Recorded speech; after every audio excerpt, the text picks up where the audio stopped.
All right, everybody, welcome to BO Boys for Thursday, April 11th. Fuck it, it's a raw feed. We're doing it live. I'm Clayton. Yeah, I'm Pat. Clayton, we right now are civil with each other. We're talking. It may be a little uncomfortable, may get tense sometimes, but we're able to stay civil. This box office weekend, no, it is not staying civil because there is a civil war coming. And I mean, there's some prognosticators that are saying this is going to be huge. This is going to be huge. I mean, here we go. Let's get into it. Alex Garland's Civil War, which is about what if America had a civil war now, not in the past, but now. What would that be like? And this is A24's biggest budget movie of all time. It's a bigger budget movie than Beau is Afraid. And it supposedly could be huge. Clayton, will this be huge? I mean, let's just get into it. Let's get into it. I need you to specify what huge is. I mean, huge is in terms of A24, which I mean, their biggest movies ever are what Uncut Gems made 50 million, Everything Everywhere got 75 million. Their opening weekends are typically not big. Even they've never had a number one. They've never had a number one. They've never had a number one. So huge would be, I mean, I'm seeing ranges out there that go as high as $30 million opening weekend. I'm seeing ranges ridiculous. that are in the $20 to $30 million range. If you look at it, Box Office Pro, and if that's what you're doing, I'm seeing ranges that say $20 to $30 million predicted opening weekend. Okay, that's what I'm seeing. Let's just talk really quick. Box Office Pro is a ghost ship right now. They don't have a prognosticator. Whoever was their prognosticator left. That's why it is a ghost ship. So we can't really use that at the moment until wow, it's a ghost ship. It's a ghost ship, but we won't get into that because we need to talk about this movie. And when you say big, I know we don't like to talk about budget here, but budget is very important when it comes to this because A24 spent out the wazoo for this movie. Yes. So big for a A24 movie ain't going to cut it. So when you're talking about the scope of this movie, it's opening in IMAXs. It's a big action movie. Right. And when you're talking about that, you know, that tracking 30, I don't see this thing making 30. That's insane to me.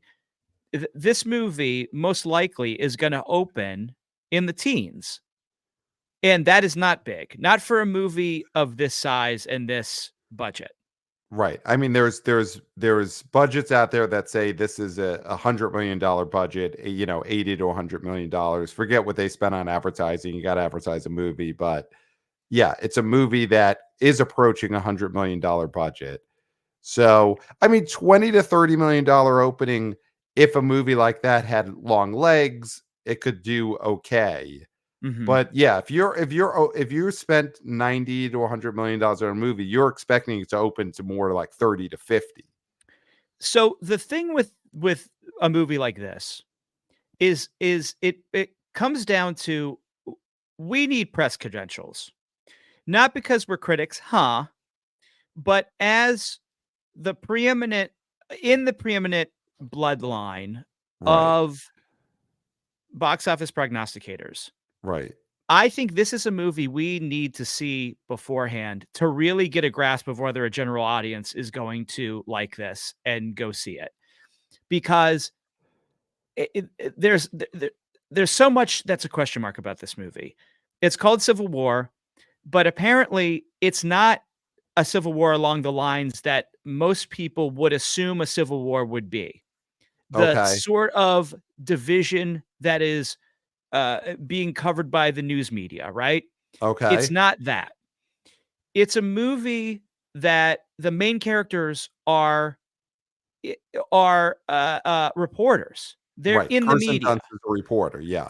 Right? The most beloved of all protagonists, probably next to gamers. And I'm being sarcastic here because we know gamers.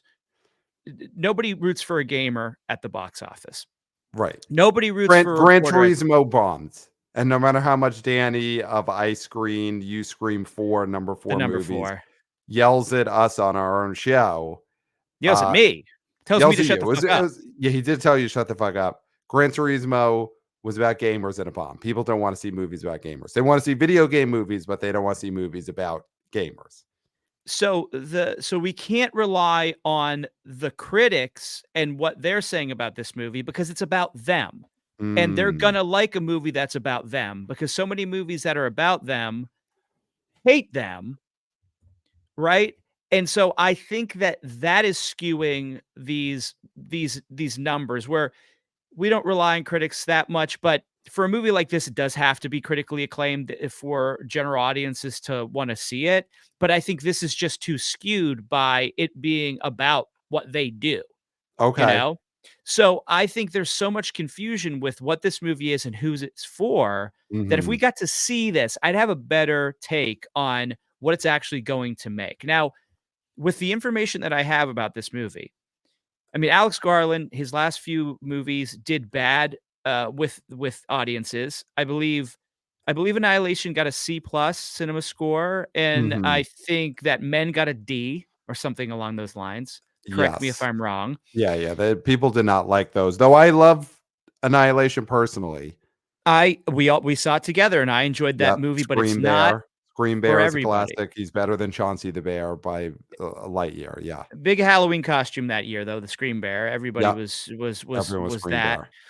So, Garland, not a name that brings asses to the seats. He's not a Nolan. He's not he's not a Denise of however you say his name, Villeneuve, yeah, Villeneuve, the Dune yeah. guy. So, I actually think, those last 2 movies, if you're somebody who keeps up on directors, you might skip this because of those last 2 movies. It's not like he's an auteur that's building up from something which was sort of beloved, Ex Machina. He seems to be building down, sliding down with people's interest. And so that also worries me about this movie.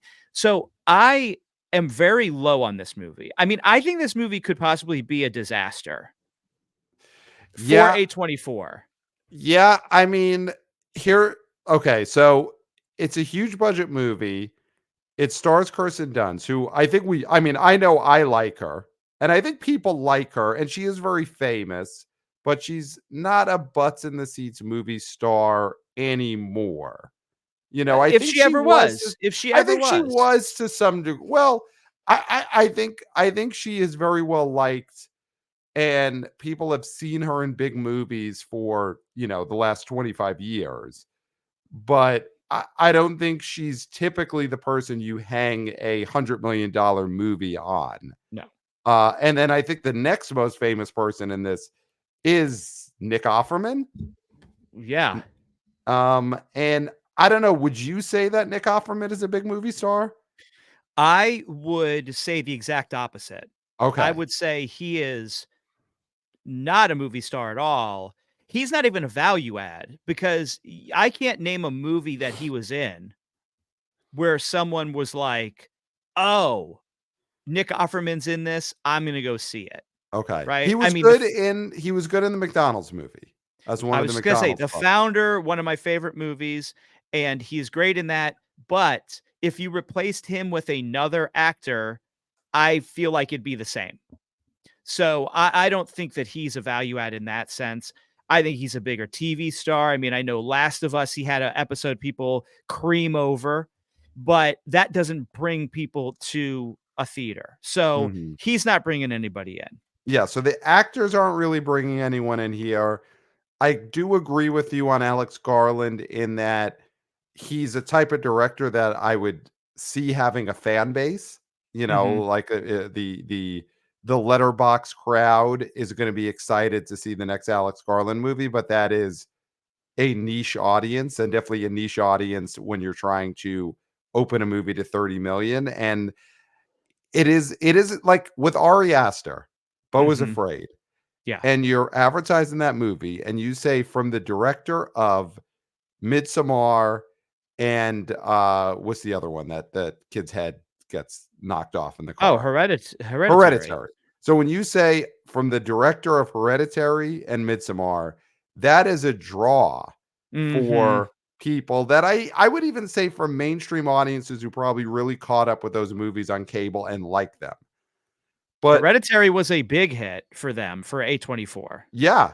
So when you say though, Alex Garland, the director of, I think Ex Machina is a sort of more gets a, oh, wait, okay. Like at best, that's the response it gets from mainstream audiences. And then I think you're right. Men and Annihilation, to the degree that people know those movies, I think they do hate those movies. And I'm not So saying those are bad movies because I love no. Annihilation and I think Men is bad, I think, but I could understand liking that movie. But I do think his name is a turnoff. I agree. As in terms of advertising to Joe Lunchpail and Susie Crocheter, Alex Garland's resume is a turnoff. And when you're using Ex Machina to bring people into the theater, to bark people into the theater, it is akin to when we're on the street and someone Mhm. tries to get you into a comedy club saying, comedians from Chappelle's Show, Right. comedians from Premium Blend. What have you done for me lately? What have Right. these Right. comedians done for me lately? And Right. that's an Alex Garland thing. What have you done for me lately? Right. And Well, I all would you've say done is he has no fail. Chappelle show. He has no Chappelle show. I Ex mean, Machina his is the closest thing.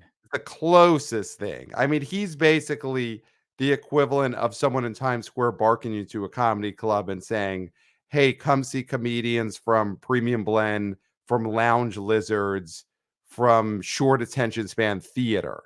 Mhm. Like I think Ex Machina at best is a short attention span theater type of barking in. Yeah. So he's a negative. The cast is a push at best because I think Kirsten Dunst is someone everyone likes, but they're not, her height was when teenagers and young people were super into her. And I don't think Mhm. that's the case now. I don't think anyone dislikes her, but I don't think she's got a fervent teen fan base the way she did in Spider-Man. Yeah, not disliking does not bring somebody into a theater and plump down their money or plunk down their money, my apologies, Ralph Feed, for an IMAX film. I mean, that's the Right. other thing too, is the investment. I mean, it's gonna be in regular screens, but the PLF is where this is gonna make its bones if it makes its bones. These Right. people are gonna I mean, they've been touting this movie in IMAX ever since it was first advertised. I mean, Civil War in IMAX could be the name of this movie. Right. Which I I get that you wanna make something feel like an IMAX event because you could charge high ticket prices, but in seeing the trailers for this movie, I don't see what the hook is that's gonna make a mainstream audience feel like they have to see this in IMAX. There's not that Mission Impossible: Dead Reckoning did great this year, but there's not a riding a motorcycle off a cliff into a parachute type Mhm. shot that's being promoted in Civil War. Like, I don't know even what the money shot in this trailer where you've got to see it in IMAX seems to be. It's just, hey, this will be sort of a war movie. See it in IMAX. And I don't think audiences even believe that there are going to be big special effects action scenes in here. Well, in the trailer, there is explosions. There are explosions. I mean, Oh, no, they there's show that. explosions, but there's explosions in Frank Grillo Netflix movies. Mhm. I So don't know if explosions, if it's not the atom bomb, is gonna make audiences think that it's IMAX worthy explosions. and you mentioned this is a war movie and that being a draw or possibly a draw. Mhm. The problem with that is that this is a fictional war. War Right. itself is not an IP. Right. Specific wars are IPs, and Yeah. and you know the one I'm thinking of, which is the mother of all Yeah. war IPs. What is that, Pat? World War II. That's the Of gold course. standard of war IPs. Yes, That 100%. really right now is the only one that you can say, if a World War II movie comes out, I'm betting on it Yeah. because Vietnam has run its course. Yeah. Desert Storm never really was a huge IP. No, The Falk Jarhead, yeah, didn't make Yeah, it. yeah.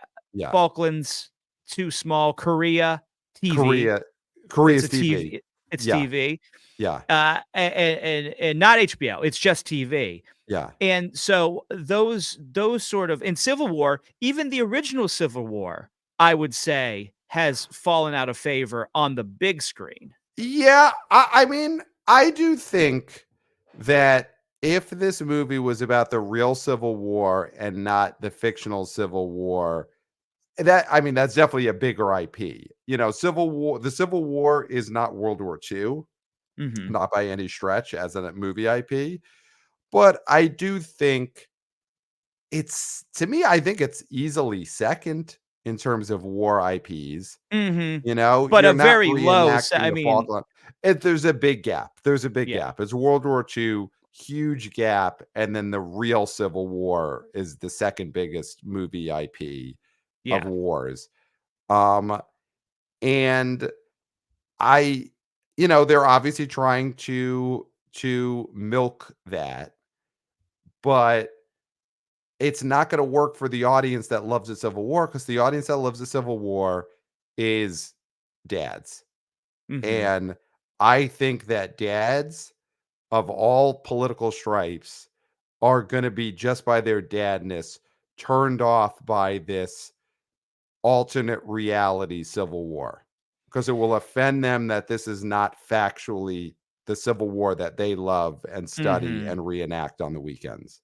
Yes, yes. And I don't think we're Okay. wading into any waters here, but because again, I haven't seen the movie, and Right. this is all, and I hate to use this because all I can take is from things that I've read online, which is terrible. It's a terrible way to be informed, obviously, but it's how a lot of people are informed. So I'm gonna have to use that to be in the audience mindset. The person who is gonna say, "I wanna see this movie," or "I don't wanna see this movie." Mhm. So, in the audience mindset, what I hear is this movie is not giving, like I said, the sort of political pornography that the left and the right want. Mhm. It's not feeding into the Trumpers versus the Biden. It's not doing that, right? And Okay. so there's an audience for that, but I think the fact that this is a movie that's not that is gonna confuse and maybe anger people who are very invested in that, and then the people who aren't invested in that aren't gonna be invested in a fake civil war between factions that are arbitrary, which is what this movie is. And I'm not judging Alex Garland's craft or his ability to make a good movie or an interesting movie. Because, like we said, we liked Annihilation, we liked Ex Machina, we like things this gentleman has done. So I just think it's confusing. I think to a general audience, it's a confusing premise with no stars and driven by heroes, quote unquote heroes, that are in no shape or form in the culture currently heroes.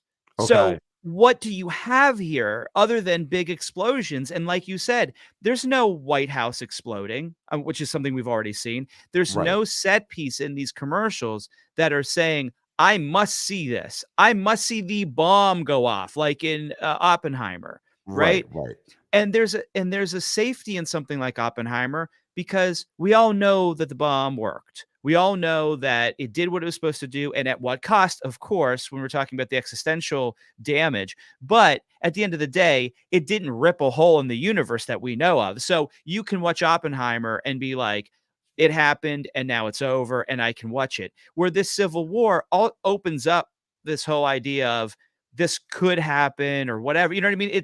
It's not feel good and it's not safe in that way that something like Titanic or Oppenheimer were, where this ship is going to sink, but it's just that going along for that ride. I think this is going to create anxiety in people, and they don't want anxiety. They want Godzilla Kong collab. That's what they want. Right. Or they want Dune, which is a vision that is not realistic, but is also not like political in any way. Yeah. I mean, I think that Um, it's more because something like Dune, and we're not critics, huh? But I think obviously Huh? something like Dune 2 has a lot of big ideas, has a lot of commentary about current politics, current culture, all that kind of stuff. But it gets people in the door with the promise of this young heartthrob movie star is going to ride a sandworm and he's going to fight a villain who looks like a monster who used to be Elvis. And Mhm. there's all of the big sort of movie blockbuster trappings that get you in. And then it's a movie by an artist about all these different themes and ideas. Where Civil War, just in terms of box office enticement, doesn't seem to have any of that stuff to Trojan horse people in the door. You know, Yeah. that it's not, eh, it's there is nothing that makes me think mainstream audiences are gonna get tricked into seeing something that then brings up all these questions and these themes and these, ideas to grapple with the way Dune 2 does. That's such a great point. You're right. I'm gonna step back a little bit from what I said. It's like, I'm not saying Dune 2 is apolitical, but there's a way to watch that movie without internalizing and understanding those themes and still enjoying it, Right, right? and just enjoying the sandworms and sticking whatever body part you want into the sandworm, popcorn bucket, and you may walk out of that and never think about what does it mean that Chalamet's character, became a cult leader, all these different things that the movie is trying to do. You could just ignore that, and he fights a sandworm, and he fights a big bald Elvis, Austin Butler, and it's great. And But if this Civil movie War, it is what it is at the top, which again is fine as a movie. We haven't yeah. seen it yet. This could be the greatest movie we've ever seen. I doubt it. I Mhm. doubt that a Nick Offerman star is going to be the greatest movie we've ever seen, Yeah. but maybe it is. But I think we're both on the same page where it really feels like this is a bomb incoming to a just absurd degree. Like Yeah. I'm kind of with you. I think that the only thing that makes me hesitate at saying this is going to do single digits is because of how much promotion it has been getting, Mhm. and the fact that it pretty much is the only new thing opening this weekend. But there is a part of me that feels like 20 to $30 million projections. I could see this opening to $9 million opening Yeah. weekend. Absolutely, absolutely. I think this thing can completely crater. I don't think A24, this was not the movie to launch their big budget projects. It's just not. It's too confusing. They need something more straightforward, or at least on the surface straightforward. And I know this is straightforward on the surface. It's, what if there was a new Civil War? But that's so loaded. It's so loaded. And people are going to either expect an essay or a cudgel. And if this movie isn't that, then, and I'm not saying it should be that, I'm just saying that that's easier to market. It's easier to market like, your biggest fear, liberals, has come true. Come see it. And, or like, hey, conservatives, come get angry at this movie, right? Right. Like, that's a way to market a movie that is really basic and easy to do because it's really based on But even passion and that fear. even But that but barely it people wouldn't makes any see it. money. I Yeah. was gonna say, but that's the only way I think this movie would do anything, because this movie is just, it's so confusing to me. And maybe after I've seen it, after audience have seen it, people are actually talking about what is in this movie, and it's not a bunch of critics, saying, Huh. "Isn't it great that a photographer and reporters are the heroes?" It's like, "No, we don't think that's great. Most people don't think that's great." Right? So it's just so confusing right now. And if this movie overperforms, it's going to be such a crazy change in what we expect from an audience, right? So, like, if young people, and we had one of BO senior intern Christopher on last episode, and he said the people he hangs out with had very little interest in Civil War. And my thought was like, that would be the hope, because the hope is the really young are not stuck in that black and white, you know, sort of this is bad, this is good, whatever. Maybe they're sick of it. Maybe they just want to see a movie that is, dealing in an intellectual take on this sort of thing. Mhm. But if they're not into it, then who's into it? Because I don't see people my age being into this. I don't see people my parents' age being into this. So I just don't know who this movie is for. Well, I'm going to read an email right now that Okay. could shed some light on who might be into this. So we got an email from wannabe oh boy Micah, um, of Oh, of course our good friend who we've been on Micah's podcast, the Macaw Cinematic Universe. So great podcast. Check it out. Thank you, check it Micah, out. for sending this email. So, wannabe oh boy, Micah here. I went to see Gone with the Wind with my mother on Sunday, and she gave me a shocking development. This wonderful woman who goes to 0 to 2 movies a year in theaters wants to go see a Civil War, a movie I didn't even want to see. On top of that, she said she likes Kirsten Dunst, likes the journalist angle the movie is taking, and likes how prescient the story feels. So for that alone, I can't miss this opportunity to go to the movies with my mom. That's 2 extra tickets sold. Is it possible that the older folks who aren't plugged into X, formerly known as Twitter, don't care about the rhetoric? They just want to see it. So is this a movie for older people who maybe People. don't have the uh they're not the ones who look at journalists as BuzzFeed or as Gawker. And so Eh, maybe they look at journalists as, the Washington Post from the 70s, Watergate, Woodward and Bernstein. That's who they look at as journalists. So that to some older people, they're like journalists, my heroes, Woodward and Bernstein, movie about journalists. And they just want to see this. And maybe also if you're an older audience and you look at this alternate future where there's a civil war, it's not as scary to you because because you're gonna maybe to die. you you're gonna die before that happens, as opposed to younger people who are like, I don't want to have to live through this real Mhm. civil war. So maybe it is more enticing to an older audience, to a 60 plus audience. I mean, could you see that? No, I can't, and the only reason why is because I would love a follow-up here where the question is, who do you think is on each side? Because I Okay. feel like the answer would be, well, of course, it's gonna be the South against the North again. It's gonna be conservatives against liberals.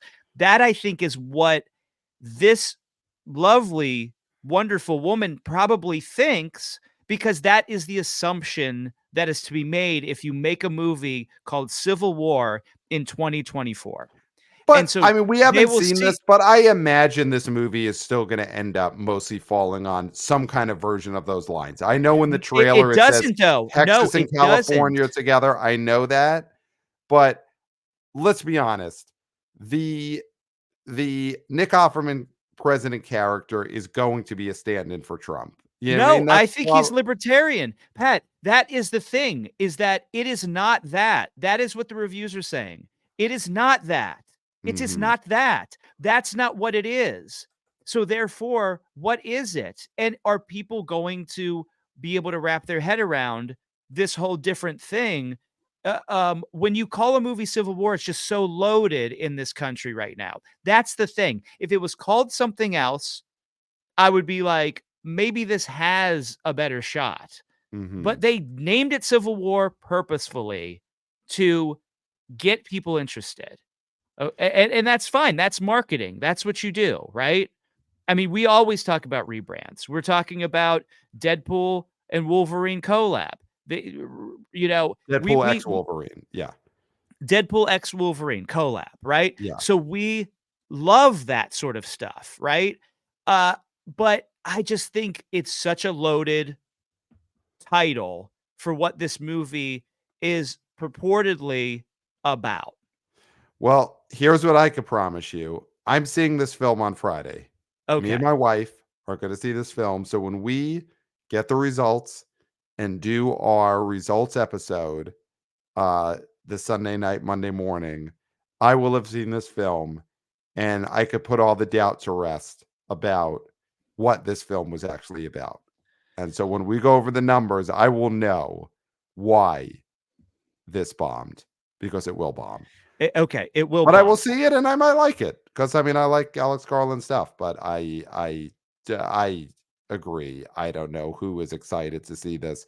So the only other movie that I have here opening wide is the Don't d d d don't tell mom the Oh, babysitter's okay. dead. It's coming out. So Clayton, is there any chance that this Don't Tell Mom the Babysitter's Dead, the remake of the Christina Applegate 90s film that stars Nicole Richie, could that come out of nowhere and finish ahead of Civil War? You just said Nicole Richie. Nicole Richie is in this film. Yes, Nicole Okay. Richie, June Squibb, Jermaine Fowler. Oh They my are all goodness. in this film. Now, I think we talked about this on a previous We talked about uh, it in our fall preview. I mean, fall our preview no, no, not and fall preview. What it was, spring spring preview. preview. And originally I had it the information because originally Tyra Banks had signed on to play the lead that now Nicole Richie is playing. So it's not Tyra Banks. It is Nicole Richie instead of Tyra Banks playing the character of Rose. Evil Though gets it, an upgrade. though it looks like Tyra Banks is still on here as some kind of producer. Okay. I mean, do you really want I mean, 0 impact. I mean, this movie will make nothing. I mean, I don't know how many theaters it's in, but are you getting a theater count on this? It's from Iconic Releasing, and it's gonna be on BET Plus starting May 16th. So this run seems like it's more of a It's an awards contractual run. obligation. I mean, possibly. I mean, June Squibb has an Oscar nomination, right? She got a Nebraska Supporting Actress I nomination, believe so. so it could be trying to get June Squibb in the Oscar conversation. I guess June Squibb is probably playing the evil babysitter, so she's playing Mrs. Storak. So, yeah, she would be the evil babysitter. I mean, could this beat Civil War? It can't, right? I mean, this is going to make $1 million. Civil War at least make Oh, 9 plus. this ain't gonna make even $1 million. You're insane. You don't think this could make $1 million No, it's not gonna make $1 million. No. just based on The last the Liam Neeson movie nostalgia made for the $1 million. No, there's no nostalgia. I Nicole okay, Richie though is in there's this movie. there is no well, that's your millennial talking that anybody gives a shit. I say so often to people younger than me, Mhm. "Dishes are done, man," Right. and no reaction. No reaction because 'cause they're No not Gen X like reaction. us, yeah. They're like, "There's dishes somewhere, and I don't understand why is he saying this to me? Why is he so close to my face when he says it? Mhm, mhm. Why is his cap on backwards?" You know, a lot Right. of those Why is questions. he on a skateboard? Why Yeah, is he in yeah. flannel? Yeah, Why they is don't get he us Gen Xers, yeah. yeah, why is he, drinking why is he eating Go-Gurt? I think Right. there's a few, there's very few young people who have watched that movie. And Mhm. I don't think that there's enough nostalgia out there for people my age to wanna see this film. Yeah. I mean, if you told me Christina Applegate makes a appearance because God love her, she's battling a very, sad disease and she's doing it bravely and we all love her. If she were to show up in this movie, maybe, Right. maybe, I but mean, if you did at this this point, the she roles shouldn't where be in a she movie plays like the this. old lady, where she plays the babysitter. I mean, I think that gives it a bump, definitely. Yeah. Yeah. So yeah, I still think it'll make $1 million. No, it's not gonna make a fucking $1 million. That's insane. You I are think it's gonna make crazy. This $1 million. movie is gonna open in, like, 200 theaters. You're nuts. Let's get nuts. We won't I even wanna get know how nuts. much I this wanna movie get makes, nuts. Pat. We won't even I know how wanna much get this movie nuts. makes. I wanna get nuts. Okay. You say $1 million. Yeah, I I really think it wish makes we had the shock $1,000,000. collars. This is when we should have the shock collars This would because be a I great couldn't bet for the wait shot callers, yeah. to shock your fucking ass when this movie makes, We I don't know, 40K. I think it's gonna make $1,000,000, and I would Okay, be able to shock you. We gotta order these shot collars. Okay, wanna be O senior intern Christopher, you start gotta looking. start researching where to get shot collars, and I think this is something we incorporate into the live tour, is we incorporate shot collars into the live tour. We make bets earlier on an episode right before a live show, and then the payoff is the loser of the bet gets shocked on one of the live shows, and we do it Okay, city to city. We shock each other. okay. Well, Yeah. I shock you. I'm the one Well, who I mean, it's shocks. it's not going to be from this bet. It'll be from a bet we make in 5 months, Yeah, but I'll which I'll shock you. win. No, you will not. Um. So okay, so it's going to make $1,000,000, and there's nothing anyone could do to reprimand me if it doesn't. So that's great. Yeah, so So you could just willy-nilly say that this movie that's gonna open in, like, it's 300 got theaters is gonna make $1,000,000 and it's then got June Squibb. It's got June Squibb. June Squibb. Um, email, just wanted to get this out there. A great email idea from Wannabe Oh Boy Reed. Subject spin-off podcast. Intern Christopher. This Reed's idea. Intern Christopher with a different BO mom every week. Spin-off podcast. Call it BO Cougar. Ex intern Christopher the collab. Might be too explicit for Apple or Spotify. Might need to move it to an OnlyFans account. Love the show. Wannabe Oh Boy Reed. So, I mean, we talked about wannabe oh moms last episode, having sons who are into Kong. Maybe we get a spin-off show where it's Christopher just talking to these wannabe oh moms and see where it goes. Yeah, why not? I mean, it'll be good on his resume. You know what? Yeah, be ability to work with moms on air and, ability to be thrown off Spotify. Mhm. Um, so are you ready? Do we For give Freddie. our predictions Yeah, for this weekend? I think it's time. We've okay. got some other emails we're going to get to soon. We promise. If we haven't read your emails yet, we'll get to them. And of course, keep emailing us at theboboyspodcast at gmail.com. All right, Clayton, would you like to go first and give your box office predictions for Civil War weekend? Uh, yes, I would. Number 1, Godzilla X Kong: The New Empire, the collab, is going to retain its title at number 1 with $15,000,000. Number 2, Civil War is going to make $11,000,000 in its first weekend. Number 3, I'm gonna go I'm gonna go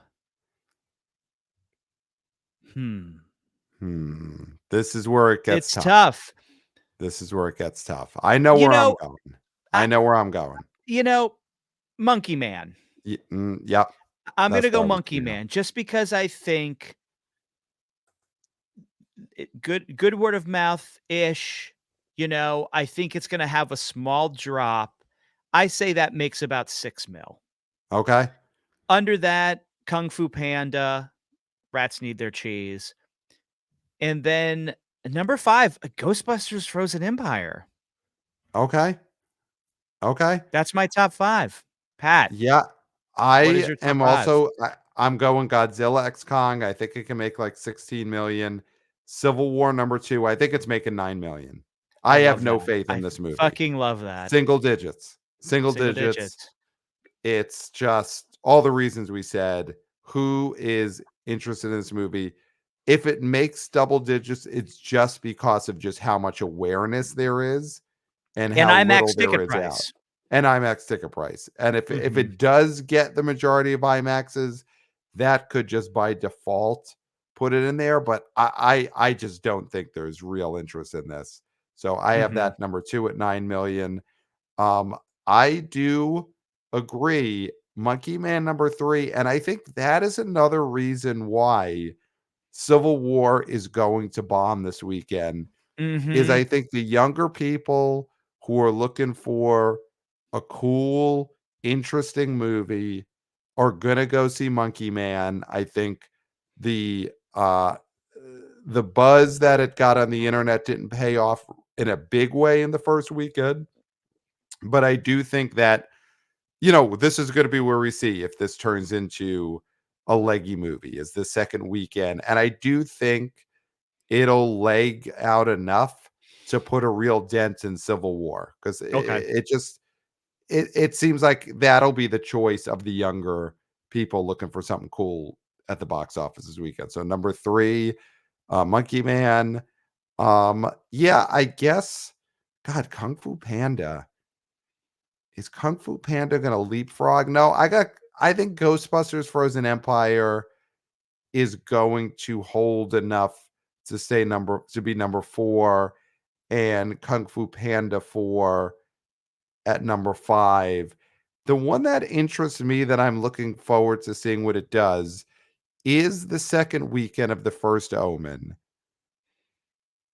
because we talked the last episode about how certain other podcasts were saying horror's dead, which is insane. I keep hearing great reviews of this First Omen, Mhm. and shout out to our chief horror correspondent, Brett of the New Flesh. I was listening to the New Flesh podcast, and Brett and his co host, Jesse, they're critics, huh? We're not Huh, critics, huh? But they're critics, huh? huh. Raving about the first Omen, but raving about it in a way that makes you want to see it, because they keep talking about how hard it goes, how Mhm. much uh how much more interesting and entertaining it was than you would have ever thought based on the Omen IP. So I could see that being a movie that does hold well. Now, what does that mean? It opened at 9,000,000. Does it make 6,000,000 this weekend? We'll see. Mhm. But I could see that being a movie that maybe the buzz on it is high enough that it does sneak into number 5. I don't have it that way, but I won't be Over Kung shocked. Fu? Yeah. Yeah, I won't be shocked if the first Omen holds really well based on what I've heard from people that I trust. And specifically, not just saying it's good, but saying that it is just a, a lot more entertaining than you would have thought it was going to be. Yeah, I mean, even Imaginary held stronger than we thought it would, and Chauncey doesn't go hard. Yes, yes, Chauncey is as soft as milk. yeah, yeah. So I mean, and that's another movie too that could Eat put a in dent to Civil War. in Civil War, because horror, it's going to draw the young people, and if young people are here and this movie goes hard, there's a Sydney Sweeney horror movie out there. I think that the options for younger people looking for something interesting in the box office, there's enough out there that is very direct, as opposed to them going to see this Nick Offerman confusing fake Civil War movie. Kirsten Dunst movie. Yeah. Yeah, and can I okay, I wanna say, Okay. after all this, After all this. as much as I enjoy your $9,000,000 prediction, I enjoy it because I feel like it is the direction this movie's taking. I don't take joy in that because No. we do wanna have a theatrical ecosystem where an original film by a Right. visionary creator can be a box office hit and make Bafa Bobo. Right. We Right. want that. We're not sitting here gleefully stomping on this movie's grave, No, throwing no, dirt no. on it, saying like, "Pick a side, motherfucker, Alex Garland, you're from Right. England. What the fuck do you know about America? Rah, rah, rah, fuck a pie, throw a baseball," Right. stuff like that. be It'd a be human wild if fly we on said that. a skyscraper, go up there, uh, all that stuff. That's American stuff, and we're not being rah rah rah whatever. Right. What we're saying is being realistic about the marketing of this movie and what this movie could possibly do, and we're just not seeing it. But if we come back here on Sunday night and this movie made 20-25 million dollars, Mhm. we're not going to bitch and moan. We're going to be No, excited because no, that and I is will have seen it, 25, maybe I'll get it.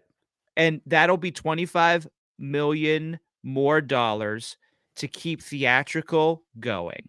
Right, right. I mean, when you look at the next few weeks, if this movie does bomb, if Civil War does truly bomb, it is a rough next couple of weeks at the box office, or at Good. least a rough next week. I mean, we're very excited for Challengers on the 26th, Yeah. but theaters really do need Civil War to overperform or at least perform at some of those projections because I don't think, well, I mean, we'll get into it next week, but I don't think there's a savior coming on the 19th at the box office. Abigail, Yeah. Gentlemanly Warfare, Yeah. although that's getting really good buzz, but yeah, I mean, that's not gonna replace a huge budgeted war movie that is taking Right. over IMAXs, after Dune and the collab really cleaned house over there. So, like, Right. to get an IMAX movie that's gonna keep people going to these PLFs is important, and that's what Civil War is supposed to be, It's supposed to be. and Yeah. and we hope it is, but we don't think it will be, Yeah. unfortunately. Well, we will find out. So email us, theboboyspodcast at gmail.com. Let us know if you're seeing this movie. If you have seen it, boots on the ground reporting. Always appreciated. The BO Boys Podcast at gmail.com. Follow us on social media at the BO Boys Pod on Twitter X and TikTok. Wanna BO senior intern Christopher killing it over there. And of course, Wanna BO junior intern Jack writing up a storm on the Substack. I mean, I'll throw this out here now. Jack predicted $21 million opening for Civil War. His official predictions went out today. He's predicted 21. And you know what? Maybe he knows something that we don't know. Maybe He's a young he's man. he's a young man on those college campuses, and maybe he knows that the college kids are excited about this, and they're maybe not online saying they are, but tweets are on tick. So Jack may know something we don't. He's predicted 21 million. And he's also got a great new article that went up uh, just today where he looks at the 2012 in the career of Taylor Kitsch. So that is a huge, huge story that Wannabe O Junior Intern Jack has written up on the BO Boys Substack. So link below in the show notes. He's writing about Battleship. He's writing about Taylor Kitsch trying to become a movie star in the early 2010s. Fantastic read. So go to the Yeah. BO Boys Substack. That's a I mean man who that knows his history. I mean, Jack talking about something like Taylor Kitsch, I mean, that is somebody who has box office bona fides yeah, because we have I don't think there's a year that goes by that we don't reminisce on Taylor Kitsch and that 2012 yep, run of his. yeah. That career is it's big. He's a bigger star for what he wasn't than what he became. Yes, yes. So fantastic read by Jack there. So of course, subscribe to the BO Boy Substack and read articles such as that. And we're on YouTube, so subscribe to our YouTube channel. We also, of course, did a Kirk exclusive on the Kirk Minahan YouTube channel just yesterday, where we in real time watched and reacted to Joker Folie à Deux, the teaser trailer. So the Joker 2 trailer, we were reacting to it. 30-minute YouTube video on the Kirk Minahan YouTube network. So go watch that. And 5 stars on Apple Podcasts. And Clayton, I think that's it. I think we've done Yep. it. We're on no other platforms, Nope, that's it. and and there's nothing left to say No, nothing. Nothing. except for until next time. will will smell smell you you at at the